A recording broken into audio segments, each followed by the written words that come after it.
Hey guys, what is going on? Welcome back to my channel, and today I am showing you how you can learn to make whole wheat pizza at home with no yeast and no oven. That's right guys, you heard that right, no yeast and no oven. And I'm also showing you 3 incredible flavors as well, so you can mix things up a little bit more and your taste buds will thank you for this. So let's begin first with the whole wheat no yeast pizza dough. Here I have some whole wheat flour, and to that I have added some sea salt and baking powder.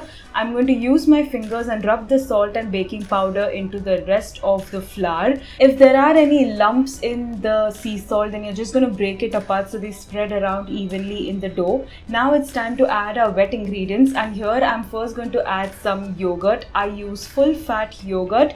This is also home set. I literally make this yogurt at home myself. So once I've added the yogurt, I'm going to use my fingers and sort of spread it around and try to mix the dough with the yogurt. And once I have done that, I'll also try to get all of the dry bits of dough to mix with the yogurt. This takes roughly 3 minutes or so to get everything combined. Now I'll start adding some full fat milk to this as well. I'll add it in 2 batches. I'll give it a mix first, and then I'll add the rest of the milk and knead it really well. As we're not really using all-purpose flour, the gluten development in the whole wheat flour will take a bit of time and it won't be as strong as it would with all-purpose flour. So mix it to the best of your ability. Make sure that there are no dry bits of flour left, and once you have used the palms of your hands to sort of get the flour together, use your knuckles then to just press into the dough and really knead it very well. You want to develop as much gluten as you can. Now finally we are going to add some baking soda to vinegar, and it'll start to get all nice and fizzy, and we're going to add that to the dough, and then we're going to start kneading it all over again. And once you have done that, you're just going to let the dough rest for about 15 to 20 minutes, longer if you wish, but the minimum time that you should rest it ideally for is about 15 minutes. What happens is all the ingredients sort of really come together at this stage, and the gluten also starts to relax slightly, and your dough ends up becoming incredibly soft, and you wouldn't even realize that there's no yeast in this when you start making the pizzas. That's how good this dough is. And once you've kneaded this well, I'm just going to let it rest in the container itself for about 15-20 minutes. And while that's happening, we'll now start working on the 3 pizzas. Get excited, because the first one is the spicy tomato pizza. First, let's make the tomato sauce. So I've added some tomatoes in here, and I've also added some garlic. I'm going to whisk this into a smooth paste in a blender and add it to my saucepan. Once I've done that, I'll add some red chili powder and some sea salt. Now with my spoon or a spatula, I'll just start mixing this on medium heat until the chili powder and salt are well combined with the tomato and garlic puree. Once that happens, I will also add some apple cider vinegar to this, and then I'm just going to let this cook out for a few minutes, and then I'll add some sugar as well once it starts to bubble and get nice and boiling. Then after I've added the sugar, I'll cook it again for a couple of minutes. You'll notice that the puree has really thickened up. Like when you try to move it around in the saucepan, you can literally see the bottom of the saucepan, and the sauce kind of stays where it is. That's the perfect consistency, because as it cools down, it's going to thicken even further. Let's take the dough. I have divided that dough into 3 parts. So I am going to take 1 part of that dough now, and I'm going to dust it with some more whole wheat flour so that nothing sticks, and I'm going to roll it as much as you can actually. What I love about this pizza is the size of the rolled out dough really doesn't matter. If you want a thin crust and crispy pizza, you can roll it really nice and thin, and if you want a slightly doughy pizza, you can leave it a little thicker while you're rolling it. I like to roll it as big as this rolling plate of mine. So that's also the size of my pan. And now that I have rolled this dough out, I am also going to start heating up my skillet. Once it's nice and hot, I'll add some cold pressed coconut oil to it. You could use absolutely any oil that you have on hand, but as I've mentioned in my earlier videos as well, I really prefer using coconut oil because it's local to where I am from.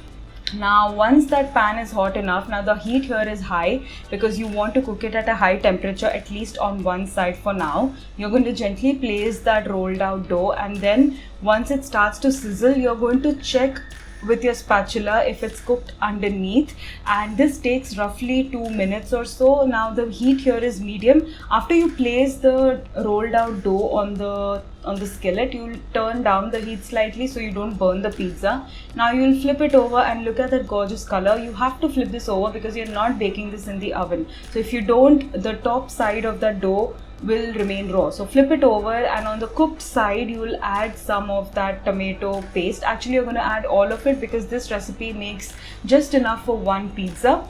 So you're going to add that tomato sauce, and now you're going to place all of your beautiful veggies. The choice of veggies is completely up to you. With my tomato pizza, I generally really like to keep it very simple with just some onions and some capsicum. You could get as creative. You could add olives, sweet corn, mushrooms, absolutely anything that you like, but I like to keep it like this. Now also generously sprinkle some mozzarella cheese, and once I have done that, I will use another tablespoon of oil and just spread it over the top of the pizza. And finally, I will also dust some dried oregano. You could also use some pizza herbs seasoning if you have that at hand. I really like to keep it simple and use dried oregano. Now I will cover it up with a lid so that the top part of it cooks evenly as well and the cheese begins to melt. I can literally smell this pizza and I am salivating. After about 2 to 3 minutes, when the cheese has melted, I will take the lid off and look at that steam coming off, and the aroma at this point is just incredible. Slide it onto the serving plate, let it cool down for 2 to 3 minutes, then slice into it and just dive right in. Let's move on to the mint pesto pizza. First, we'll make the mint pesto. I have here some mint leaves. To that I am going to add some almonds, and then I'm also going to add some garlic. I'll season it with some salt, and I'll also use some lime juice for acidity. Now I will add the ingredient that really brings this pesto together, which is some oil. Now again, I have used cold pressed coconut oil. You could use extra virgin olive oil or absolutely any edible oil of your choice. All the ingredients for all the 3 pizzas are down in the description box below and on my website, so don't forget to check it out. I'll grind that. Actually, I'll just pulse it in a blender until it gets grainy like this. You don't want to pulse it, or you don't want to blend it into a smooth paste. Just keep pulsing it, and that's how the texture of the pesto should be. Let's begin rolling our dough.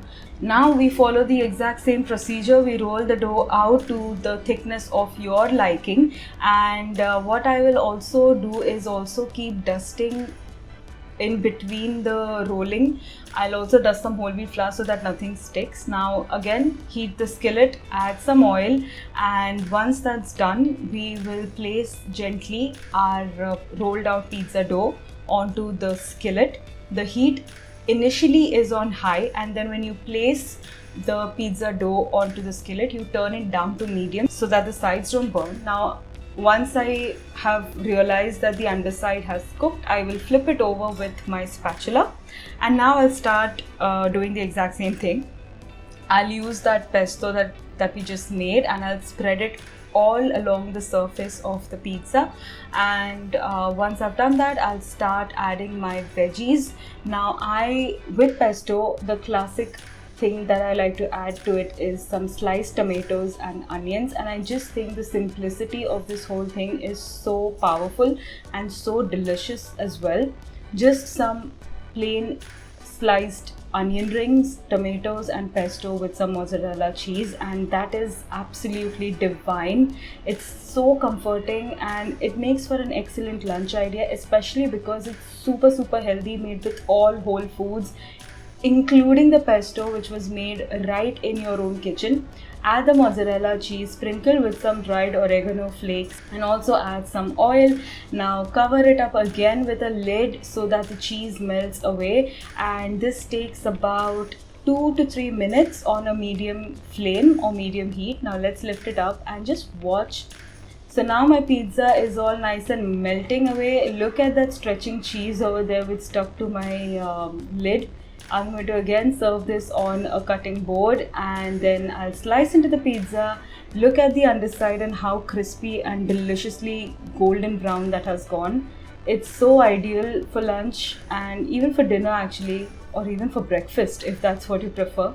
Pizza all day, every day, guys. Now we move on to the third and the final one, which is my favorite one, creamy spinach and mushroom pizza. Now this one, just for variety, I have also made this in an oven instead of a skillet, because I've already showed you how to make it on the skillet.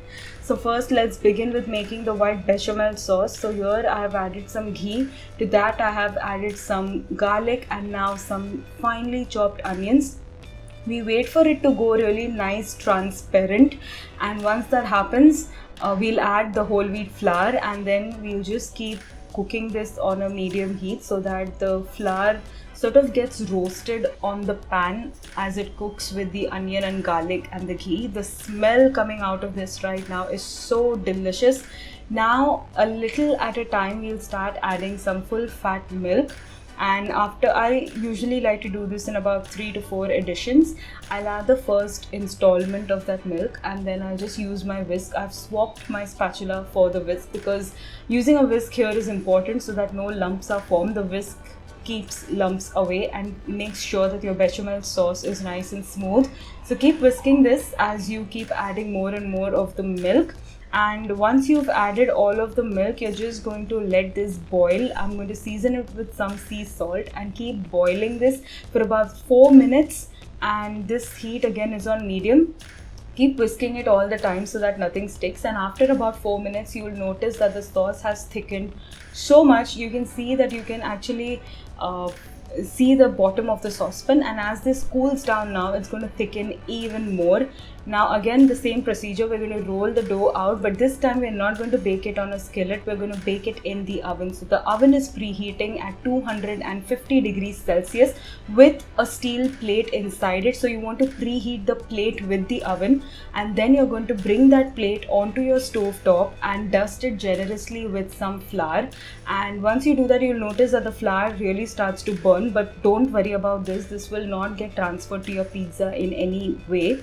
This is just so your pizza doesn't stick to the plate. The last thing you want after you see a delicious pizza coming out of your oven is for you to not be able to eat that pizza because it is stuck to the plate. You don't want that, so you're going to flour it generously. You can even use some semolina to dust it if you want. Now I place the dough over that hot plate. The plate is currently on the stove where the heat is on low because you don't want to burn the pizza right now. You just want to gently keep cooking it. I've drizzled some oil and I've also added that bechamel sauce, and look how thick that has gone. That's a perfect sauce. You can also notice that the dough is sort of fluffy and it has puffed up a bit because as I'm spreading it, I feel like it's really hollow in the middle. So I'm just going to spread the sauce out, and then I'm going to top it with some spinach leaves and some sliced mushrooms. Now the reason I'm baking this in the oven is to show you that there are 2 ways that you can make this if you don't want to make it on the skillet, and also because when you bake it in the oven you get that elusive crusty top or the browned cheese, which is very difficult to get on a stove because the oven sort of roasts the cheese as well. So I'm showing you 2 variations. You can try whichever you prefer at home. Now you sprinkle it generously with some mozzarella cheese and again some dried oregano flakes and some oil. So now this will go in the oven. You bake it for exactly 6 to 7 minutes, no more, no less. You'll see once the cheese starts to bubble and get nice and brown, that's when you know your pizza is done. You're going to use your spatula and loosen the pizza out and then slide it onto a serving tray and dive right in. This, guys, is my version of making your own pizza at home with no yeast, no oven, and it's completely whole wheat. If you enjoyed this video, then subscribe to my channel and hit the bell icon. Also like this video, and I'll see you again next time. Until then, goodbye and happy cooking.